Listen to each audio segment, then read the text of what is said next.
Silipin naman natin ang sitwasyon sa Davao City kung saan pininiwalaang nananatili si Pastor Apollo Kibuloy ng Kingdom of Jesus Christ. May update doon si Jason Amisola live. Jason?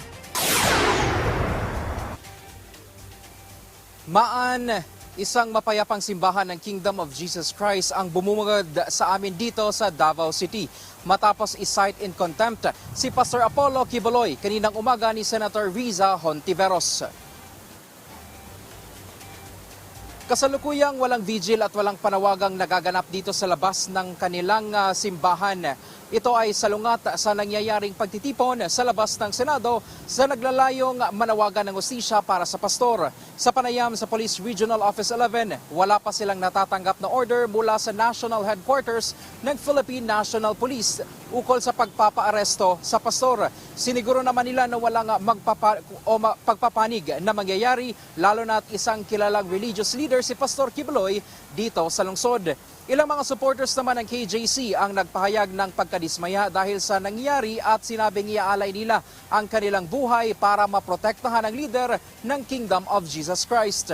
Sinubukan naman natin kunin ang reaksyon ng presidente ng Sunshine Media Network Incorporated o SMNI na si Dr. Marlon Rosete ukol sa pagpapaaresto ng kanilang pastor, pero sinabi nitong makikita sa mga supporters na nasa Maynila ang kanilang sagot.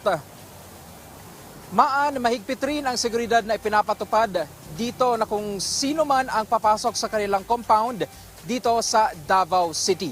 Yan na muna ang latest mula rito sa Davao City. Jason Amisola para sa Pambansang TV sa Bagong Pilipinas. Jason, isang tanong lang, bakit sinasabi na naglalagi dyan si Pastor Kibuloy? Namataan ba siya dyan sa lugar na yan o sabi-sabi lang?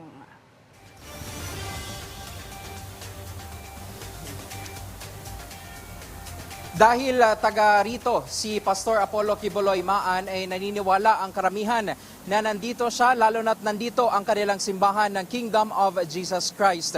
Pero wala pa tayong kumpirmasyon kung nandito ba talaga sa loob si Pastor o saan man ang kanyang kinaroroonan sa ngayon.